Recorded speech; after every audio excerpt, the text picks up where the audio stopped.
Hey guys, this is Michael Orrell from MobileBurn.com here. Today we're going to do something that's a little bit different. You're going to get to look through my personal collection of phones now, since I've been running MobileBurn for about 11 years now, and I had some pretty cool stuff even before then. You can expect to find some neat stuff you're going to want to see.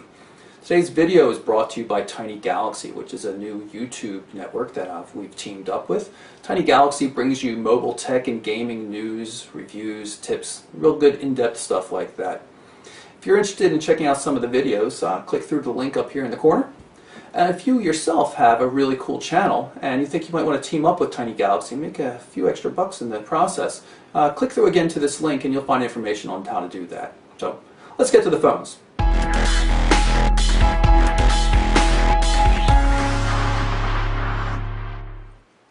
So first up, I'm going to show you the Ericsson R520, sometimes known as the R520M. I've got two of them right here. This is actually a prototype. The device was announced in the year 2000, and I got this before it came out of the market. Paid thousands for it, I'll let you know. Very cool device.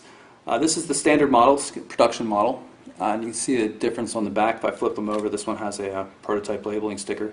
I have no batteries for either of the devices because none of the devices from back 10 plus years have working batteries. A lot of the batteries start to bulge and they can damage the phones.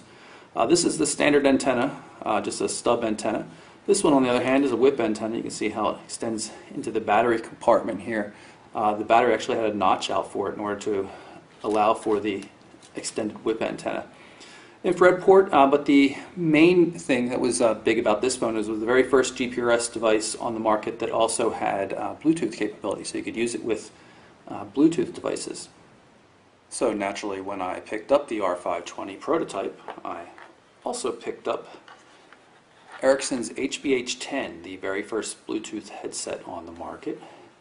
You can see kind of looks like a Klingon spaceship. Sitting in the charging dock right here, pops out. So there's no charging points right there. Pretty cool design. Flexes here, that's how it gives space for your ear inside there. Volume controls, and it's a push button as well. LED, it flashes green. It actually was shown in the Lara Croft movie, the first one. It was flashing blue, but that was just for the movie. Then you see the charging base here, and it still uses a fairly regular Ericsson charger that was available only a couple of years ago. Big, gangly, but it worked, and it was the only thing around at the time. But of course, if you wanted to be that guy walking around with the headset when nobody knew what they were, you needed this little leather case here that clipped onto your belt so you could have the HBH10 with you at all times. Next up, from the year 2001, this is a Magcom communicator.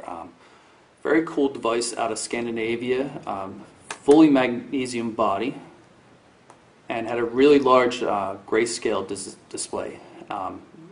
Might have only been a couple of shades of gray, like maybe 4 or something like that, but it was pretty limited. But it was a large display, and you didn't find things like that back in the day. Very rugged phone, but not the greatest build quality. You can see the hinges loose and everything like that, and this happened a long time ago, so it's not something that deteriorated over time.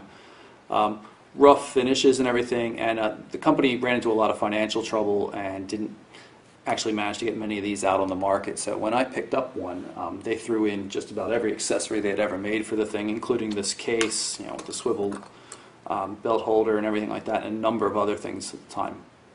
But still, it was a pretty cool piece of kit back in the day.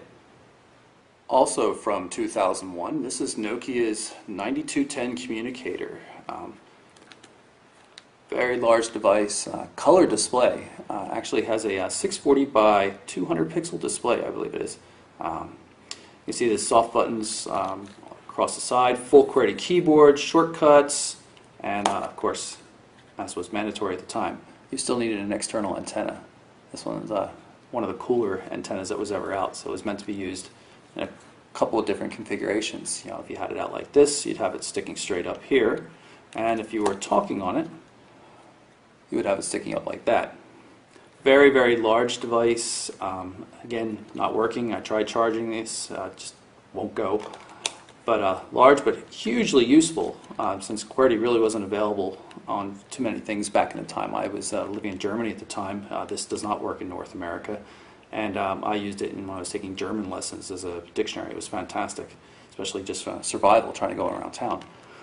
So again, a really, really cool device. Biggest brick out there though.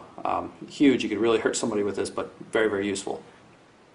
And lastly, we're going to skip a few years ahead. This is the Nokia 7710. I guess you could consider it one of the first modern smartphones. This was announced in late 2004. You could buy it in very early 2005. Has a couple of features that would, still stand up today. Has a 3.5-inch display, which is pretty large, 640 by 320 pixels of resolution. Ran Symbian OS just like the 9210 I just showed you. But completely different version. This was what was called Series 90 back in the day. There used to be Series 80, Series 90, and a couple other things, but before everything worked its way down to Series 60 alone. You can see pretty large, but still had a whopping megapixel camera, which was really hardcore back in the day. Also, you might have noticed stylus, because it was a resistive touchscreen, unlike today's capacitive displays. But really fantastic. It was really cool. Did not do very well in the market. Relatively few of them were made, but still it was really cool back in the day. So in review, we've got Ericsson's R520, the Nokia 9210, Nokia 7710, and the Magcom communicator. And of course, we also have Ericsson's initial Bluetooth headset, the HBH10. Hope you enjoyed looking through a small portion of my personal collection of devices. Until next time, I'm Michael Orrell from MobileBurn.com. Thanks for watching, and don't forget to check out Tiny Galaxy.